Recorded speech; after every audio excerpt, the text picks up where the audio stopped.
You women. That wasn't even a near miss. Hi, Sam. I suppose not.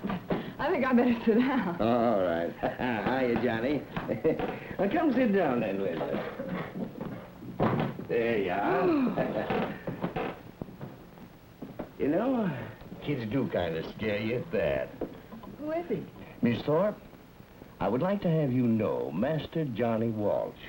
And, son, I'd like to present Miss Linda Thorpe, our public health nurse. Well, how do you do, Johnny? I'm very happy to know you. Pleased to meet you, Ma'am. You're new around here, aren't you? Yep. They moved into the county about a week ago. His folks took over the big old Staley place. But they've got a big family. Haven't you, Johnny? Got a sister 2 years older than me. You have? Yep, he's got 2 sisters. And they're expecting a new baby for Christmas. Oh, how nice. You know, I'd like to meet your mother, and your father, and your sisters, too. They're just girls. They're just girls. New baby by Christmas. Well, you don't have long to wait, do you? Not nearly as long as your folks have been waiting for you to bring the groceries home for supper. Something good. All right, Johnny. Maybe there's something... Oh, maybe I better help you with this. You going my way, Johnny? Well, I'll take you in my car then. It ain't a good idea to get your car off the road, too, Linda. Yeah, it sure is. Can you get out? Okay. Well, I'll see you, Sam. Right. Bye-bye, Linda. Bye-bye, Johnny. Bye. It was as simple as that. A little boy playing by the road and a public health nurse making her daily rounds. But that is how the local health department first met the Walsh family. They just moved in and were still working hard to get their home in order. They weren't quite ready to welcome visitors.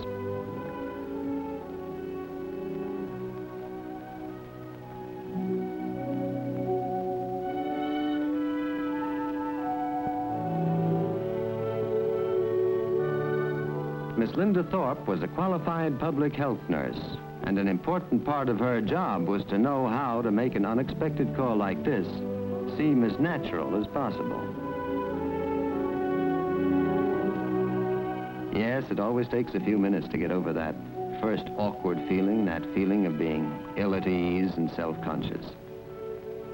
Linda also knew that smiling children could open doors of friendship to their parents. And when an eager invitation to see the new kittens was offered, Linda felt sure that these people would soon be her friends.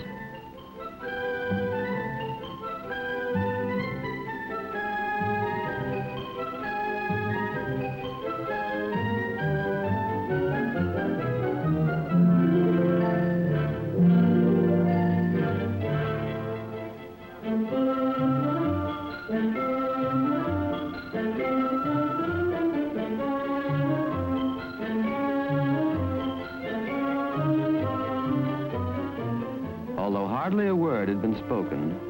Linda knew that she had once again made friends of strangers. Now she could explain the work she was doing and why the local health department maintains a nursing service to help us all keep well. As part of her work, Linda asked about the baby that was expected in December. Mary Walsh hadn't been to see a doctor yet. They'd been so busy fixing up the house, and she felt it could wait. Besides, she hadn't had any trouble with the other children. But Linda explained that where there are other children in the family, you can never afford to put off seeing a doctor.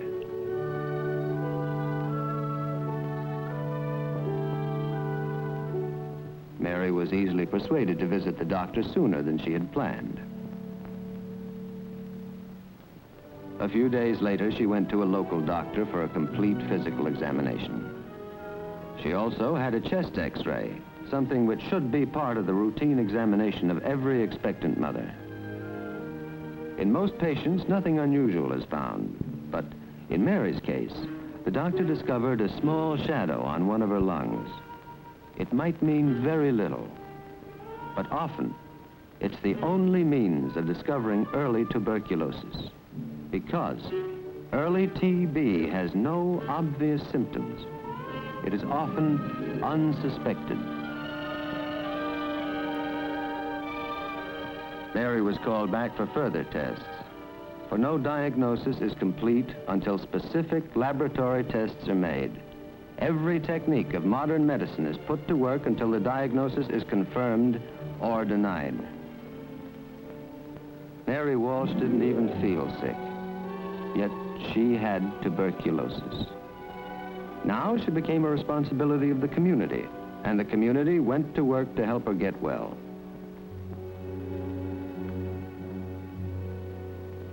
Mary and I have done nothing but talk about this since we first read these. Now you know why it's best for you to go to the hospital. You know, we can't afford a big hospital bill. It won't cost what you think. I know you mean well, but we can't accept charity. No one's offering you charity. Like the schools, your tuberculosis hospital is part of the local government that you help support. Its job is to keep the community healthy. Why, by helping you, the community is also protecting itself. But we don't even have enough to pay someone to come look after the children if I'm not here. We have no close relations near here. Jim is a good man, but he can't do everything by himself. Miss Swain of our welfare department is good at that sort of thing. She'll help you find a way. You make it all sound so simple. But what about the new baby? Your baby won't catch tuberculosis from you if you do what the doctor tells you. But no case of TB is simple. You're more fortunate than some because your case was caught early. Just how long do you think it'll take in my wife's case? No one can say for sure, but Mrs. Walsh should stay in the hospital at least until after the baby is born. But that won't be for months. I won't do it. I know this is a shock, but when you think of the children as well as yourself, I know you'll want to do the sensible thing. We both want to do what's right. Well, hello, Jane. And Nancy, too. Been playing hard? Yes. Oh, and there's my pal. How are you, Johnny? Haven't seen you for a long time.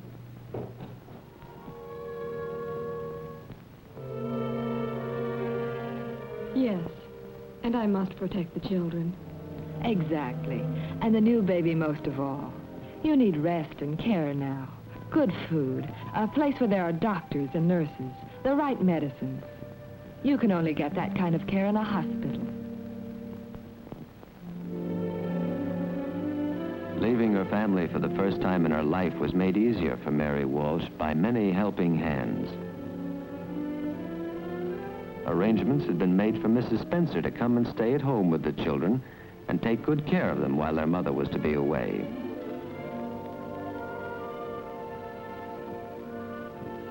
Miss Swain of the welfare department had made all the plans and preparations to keep the family as happy as possible. Mary didn't know just where or how she'd gotten tuberculosis, but she knew she had to go away. To protect her children, she had to leave them for a while, until she was cured.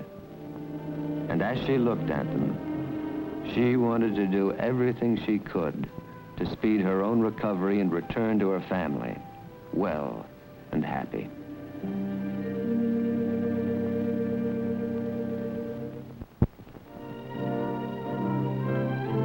tuberculosis hospital wasn't far from home, and here Mary could have complete rest in bed.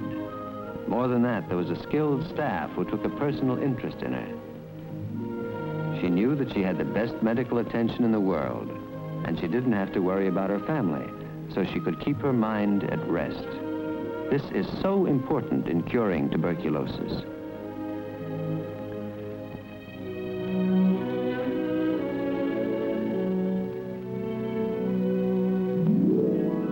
Linda made arrangements for the health department to examine the rest of the family right away to make sure that no one else was sick. This was one of the many public health services in the community which the local Tuberculosis Association had worked hard to establish.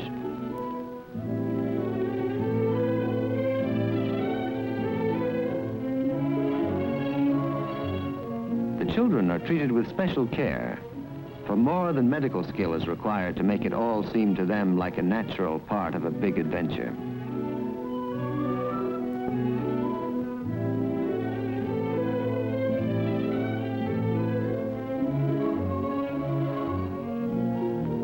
Jim Walsh was also examined with the latest X-ray equipment obtained with the help of the local Tuberculosis Association. When the tests showed that none of the others had active TB, the family began to readjust itself with the help of Miss Swain of the welfare department, who offered friendly suggestions on how to manage the house while Mother was away.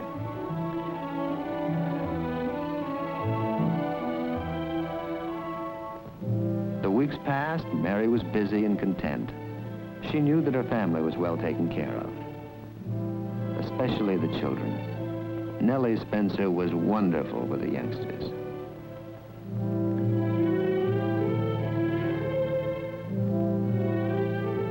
And such peace of mind helped to speed the progress of her recovery. It was comforting to know the farm was doing nicely, that things were good at home. As Mary grew stronger and healthier, she began to sit up and prepare for the day when the baby was due. Jim Walsh, too, was counting the weeks, and then the days.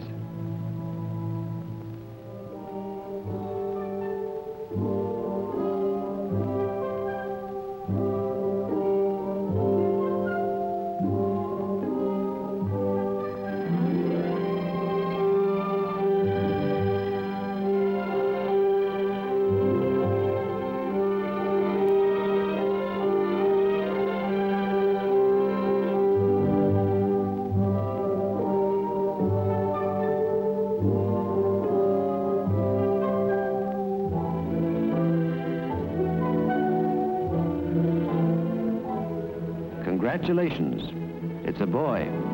Mother doing fine. He was a healthy baby boy, and he was at home now with the rest of the children, growing fast, too. Mary knew she was getting better. She'd soon be allowed on her feet, and then she'd be able to walk around. That was almost like being home. Already they were making plans for her return. Mrs. Benson, the home demonstration agent, came in to show Jim how to make it simple and easy for Mary to do the housework when she came back. She should not be allowed to overwork. It was important to keep her from reaching, bending, or stretching too much.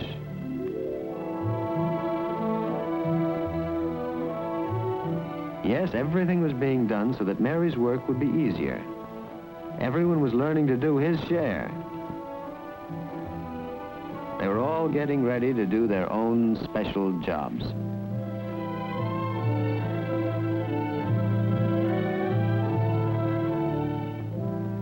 On his regular visits, Jim saw Mary's steady progress and told her how the baby was growing.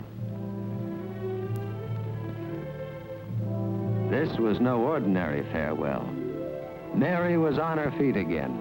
The day wasn't far off now when they would all be walking together. Then one day, Linda Thorpe was able to tell Nellie the good news. Very soon now, Mary would be coming home. The final touches for the homecoming were made.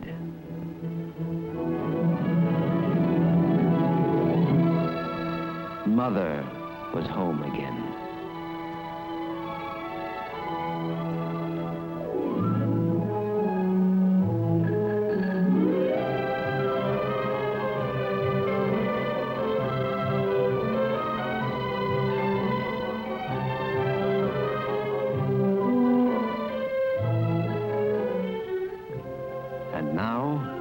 public health nurse moves on to help the many others who need her care and attention. She is a symbol of the community's continuing effort to keep its people well. But she knows that these are more than just her neighbors. These are her friends. This is her community. And these are her people.